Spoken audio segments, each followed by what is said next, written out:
Every rural community has a stretch of road you are told to avoid after dark. In this particular village, the local folklore dictates strict conditions for travel, all stemming from the persistent rumor of an unseen entity that stalks isolated drivers. This map details the exact route of that unpaved road. Notice the massive empty distance, completely isolating the midpoint of the journey from any neighboring villages, safe zones, or emergency services. If you layer a severe monsoon zone cell perfectly over the center of that route, surviving a night completely stranded out there without shelter goes from highly improbable to a statistical impossibility. Investigating an urban legend usually involves taking a camera to an empty field, but to truly verify folklore, we have to subject the mythology to a stress test. You need an incredibly specific set of parameters, a highly vulnerable subject trapped completely alone, directly in the center of that isolated route, in the dead of night. To prove if the legend of the stalking entity holds any truth, we have to examine the verified case of Rahat, a man who met every single one of those horrific prerequisites. Rahat's engine seized with zero warning. Along with the dead motor went his last bit of forward momentum and any chance of finding a cellular communication network. The environment violently escalated.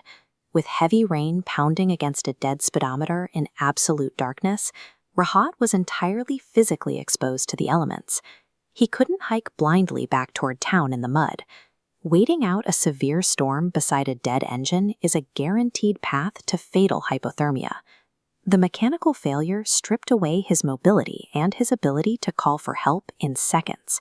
He was reduced to potential prey within the domain of the local folklore.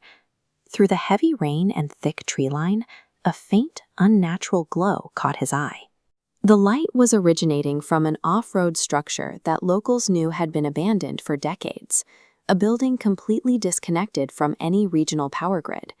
Staring at that single yellowish light radiating from the rotting window frame, Rahat experienced an acute, paralyzing sensation. He was certain something inside the structure was already watching him.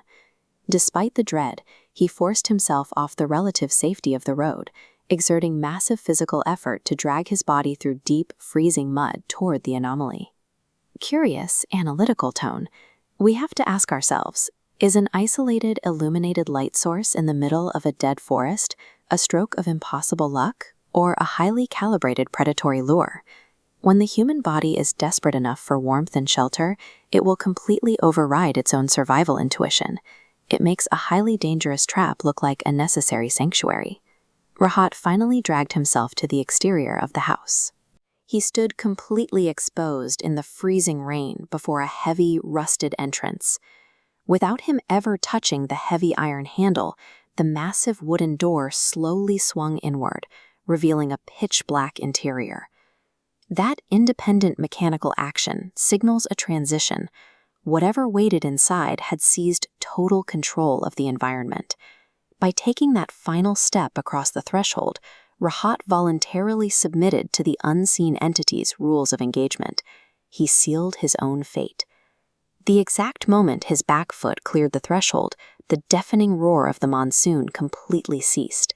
Then the single yellow light snapped off, plunging him into absolute visual deprivation. Out of that perfect silence came the distinct sound of heavy footsteps, moving slowly across the wooden floorboards directly toward his location. The presence moved from a theoretical fear to a physical reality, unavoidable and trapped in the dark with him. The entity deliberately strips away all environmental and visual data, blinding its victims to maximize the psychological terror of the encounter. We don't have a record of what happened in the dark. The timeline jumps to the following morning, when a search party found Rahat seated on the edge of the main village road.